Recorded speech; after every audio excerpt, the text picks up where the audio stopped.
इंसान बड़ा होता है अपनी सोच से। एक प्रेरणादायक कहानी। पुराने समय की बात है, एक राजा अपनी प्रजा का हाल जानने के लिए अपने राज्य में वेश बदलकर घूम रहे थे। राजा के साथ उनका मंत्री भी था। एक दिन वे दोनों एक घने जंगल से गुजर रहे थे। अचानक कांटे वाली झाड़ियों की वजह से राजा का कुर्ता फट गया। राजा ने मंत्री से कहा, किसी दर्जी को तुरंत ढूंढो और मेरा कुर्ता ठीक करवा दो।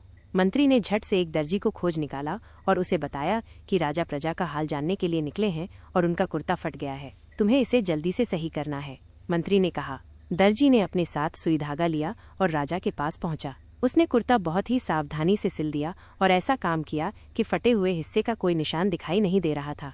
राजा ने दर्जी के काम को देखा और बहुत खुश हुआ। उसने दर्जी से कहा, तुमने बहुत अच्छा काम किया है, अब तुम जो भी मांगना चाहो मांग लो।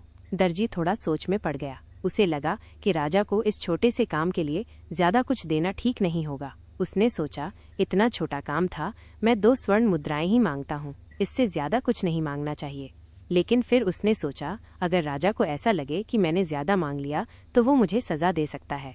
दर्जी बहुत ही संकोच करते हुए राजा से बोला, महाराज, ये तो एक छोटा सा काम था, इसके लिए मैं कुछ नहीं मांग सकता। आप जो उचित समझें वही मुझे दे दीजिए। राजा को देखकर मंत्री भी हैरान था। उसने राजा से कहा, महाराज, इस दर्जी ने तो हमें परेशानी में डाल दिया, अब हमें इसे कुछ न कुछ देना तो होगा।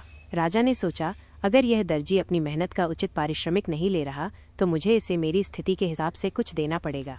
राजा ने मंत्री से कहा, इस दर्जी को 2 गांव दे दो। यह सुनकर दर्जी हैरान हो गया। वह तो केवल 2 मुद्राएं ही मांगने का सोच रहा था, लेकिन राजा ने उसे 2 गांव दे दिए। कहानी से सीख। इस छोटी सी कहानी से हमें ये सीखने को मिलता है कि हमारी सोच ही हमें अपनी मंजिल तक पहुंचाती है।